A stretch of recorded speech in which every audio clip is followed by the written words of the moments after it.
اعوذ باللہ من الشیطان الرجیم بسم اللہ الرحمن الرحیم۔ اللہ تبارک تعالیٰ کے نام سے شروع جو بڑا مہربان اور نہایت رحم کرنے والا ہے۔ قرب قیامت کا ایک ایسا خوفناک فتنہ جس فتنے سے حضرت آدم علیہ السلام سے لے کر ہمارے آخری نبی حضرت محمد صلی اللہ علیہ وآلہ وسلم تک ہر نبی نے اپنی اپنی امت کو ڈرایا اور اپنی اپنی امت کو آگاہ کیا۔ فتنہ دجال ایک ایسا فتنہ ہے، جب اس فتنے کا ذکر صحابہ اکرام کی مجالس میں ہو جاتا تو صحابہ اکرام زارو قطار رونے لگ جاتے، کیونکہ فتنہ دجال میں ایمان بچانا ناممکن سا ہو جائے گا اور لوگ اللہ تبارک تعالیٰ کی ذات سے دور ہو کر دجال کو اپنا خدا ماننے لگیں گے اور ہمیشہ ہمیشہ کے لیے جہنمی ہو جائیں گے۔ پیارے دوستو، آج کی اس ویڈیو میں ہم آپ کو بتائیں گے کہ دجال کون ہے اور یہ کس خوفناک جزیرے کے اندر قید ہے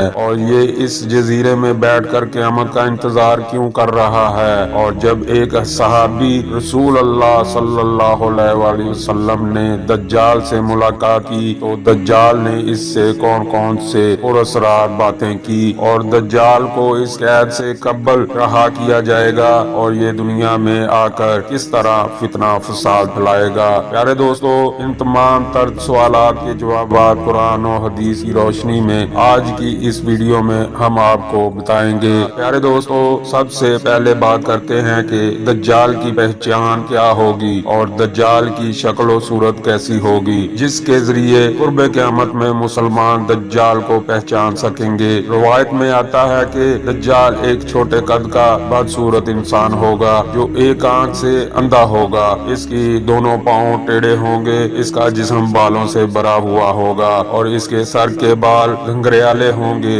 رنگ سرخ یا گندمی ہوگا اور ناک بڑی اور طوطے کی چونچ جیسی ہوگی۔ اس کے ماتھے پر صاف الفاظ میں کاف را لکھا ہوگا، اس کو ہر ایمان والا پڑھ لے گا اور منافق اس کو نہ پڑھ سکے گا۔ جب دجال دنیا کے اندر ظاہر ہوگا تو لوگوں کے سامنے یہ پرہیزگار بن کر رہے گا، لیکن اندر سے یہ کافر اور ظالم ہوگا۔ جب دنیا کے اندر دجال کے پیروکار بہت زیادہ ہو جائیں گے تو اس وقت دجال خدائی کا دعویٰ کر دے گا اور یہ پوری روئے زمین کے اندر ایک بہت بڑی سواری پر سوار ہو کر گردش کرے گا۔ دجال کی سواری اتنی بڑی ہوگی، اس کی دونوں آنکھوں کا درمیانی فاصلہ 40 گز ہوگا۔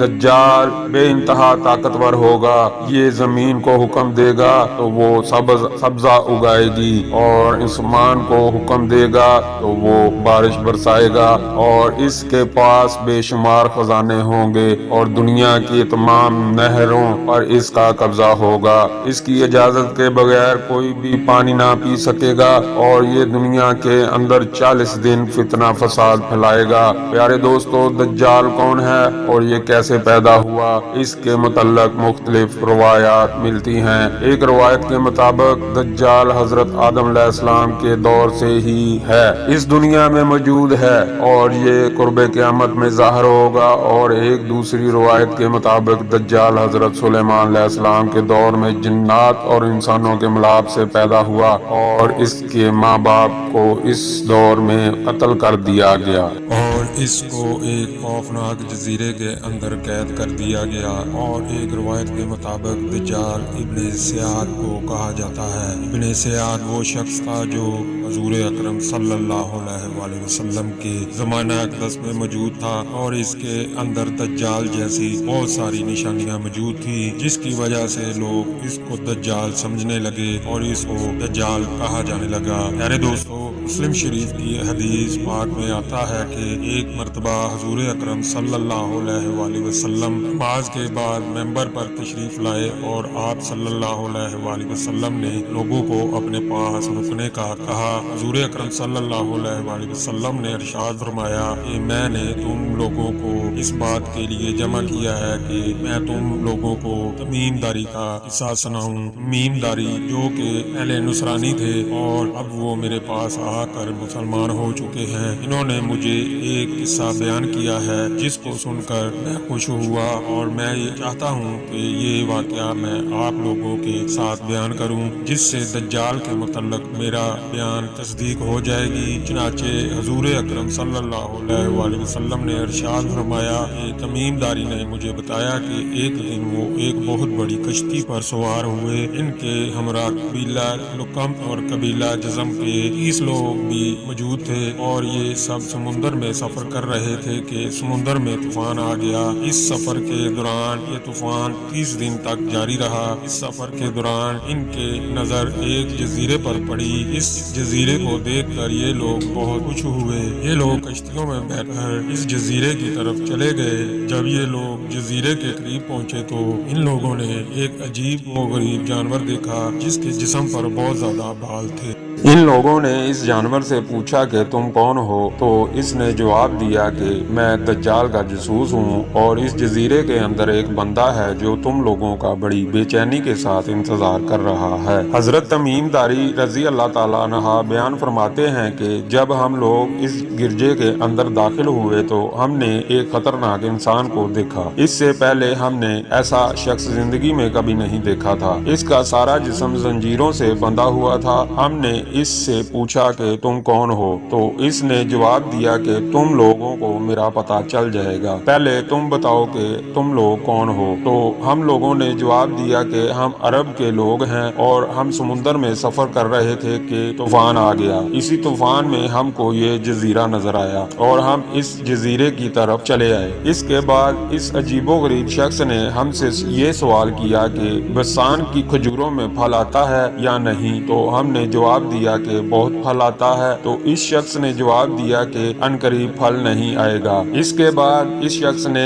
بحیرہ طبریہ کے بارے میں پوچھا کہ اس میں پانی ہے یا نہیں؟ تو ہم نے جواب دیا کہ اس میں خوب پانی ہے۔ اس کے جواب میں اس شخص نے کہا کہ بہت جلد اس کا سارا پانی خشک ہو جائے گا۔ اس کے بعد اس نے زہر چشم اور حضور اکرم صلی اللہ علیہ وآلہ وسلم کی ذات اقدس کے بارے میں سوال کیا کہ آپ صلی اللہ علیہ وآلہ وسلم ہجرت کر کے مدینہ تشریف لے آئے ہیں یا نہیں، اور عرب کے لوگوں نے ان کے ساتھ جنگ کی ہے یا نہیں؟ تو ہم نے جواب دیا کہ عرب کے لوگوں نے ان کے ساتھ جنگ کی ہے۔ تو پھر اس نے کہا کہ نتیجہ کیا نکلا؟ تو ہم نے کہا کہ حضور اکرم صلی اللہ علیہ وآلہ وسلم اپنے ارد گرد کے علاقوں میں غالب آ چکے ہیں اور لوگوں نے ان کی اطاعت کو قبول کر لیا ہے۔ تو دجال کہنے لگا کہ عرب کے لوگوں کے لیے یہی بات ٹھیک تھی کہ وہ حضور اکرم صلی اللہ علیہ وآلہ وسلم کی اطاعت و پیروی کرتے رہیں۔ اس کے بعد دجال ہم لوگوں سے کہنے لگا کہ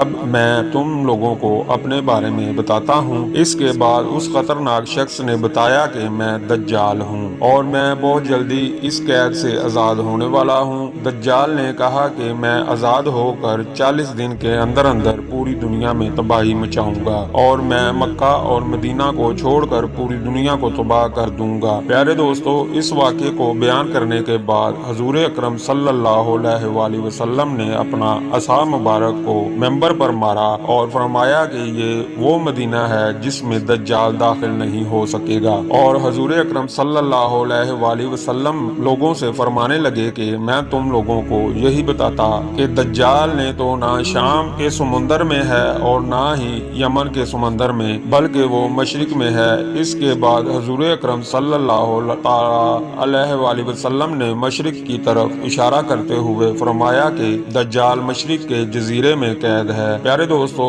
حضرت تمیم داری اور ان کے ساتھیوں نے دجال کے ساتھ جس جزیرے پر ملاقات کی تھی، اس جزیرے کے بارے میں آج تک کچھ پتہ نہیں چل سکا، بلکہ تاریخ کے اندر اس جزیرے کے بارے میں بہت سارے دعوے کیے جاتے رہے ہیں، جیسا کہ کہا جاتا ہے کہ دجال عرب کے اندر سکوترا نامی جزیرے کے اندر قید ہے۔ یہ جزیرہ ملک یمن کا حصہ ہے اور ساحل سے 400 کلومیٹر کے فاصلے پر موجود ہے۔ اس جزیرے پر رہنے والے جانور اور چرند پرند پوری دنیا سے مختلف ہیں، اور کچھ لوگ بحیرہ اوقیانوس کو دجال کا علاقہ سمجھتے ہیں۔ اس جزیرے میں انسانوں کے ساتھ بہت سارے واقعات پیش آ چکے ہیں، اور اس جزیرے میں بہت ساری سمندری طوفان آتے رہتے ہیں۔ بعض لوگوں کا یہ دعویٰ ہے کہ دجال برمودا جزیرے کے اندر قید ہے۔ برمودا ایک جزیرے کا نام ہے اور یہ ایک تاکون نما علاقہ ہے۔ اس علاقے میں 300 کے قریب جزیرے موجود ہیں۔ یہ وہ خطرناک علاقہ ہے جہاں آج تک کسی انسان نے قدم نہیں رکھا اور اس کی ٹرائی اینگل کی رپورٹ آج تک شائع نہیں کی گئی۔ پیارے دوستو، دجال کہاں پر قید ہے اس کی حقیقت صرف اللہ تبارک تعالیٰ ہی جانتا ہے، اور یہ حقیقت تمام انسانوں کے سامنے قرب قیامت میں ہی ظاہر ہوگی۔ اللہ تبارک تعالیٰ سے دعا ہے کہ اللہ تبارک تعالیٰ ہمیں دجال کے فتنے سے محفوظ فرمائے اور ہمیں ایمان پر ثابت قدمی عطا فرمائے، آمین۔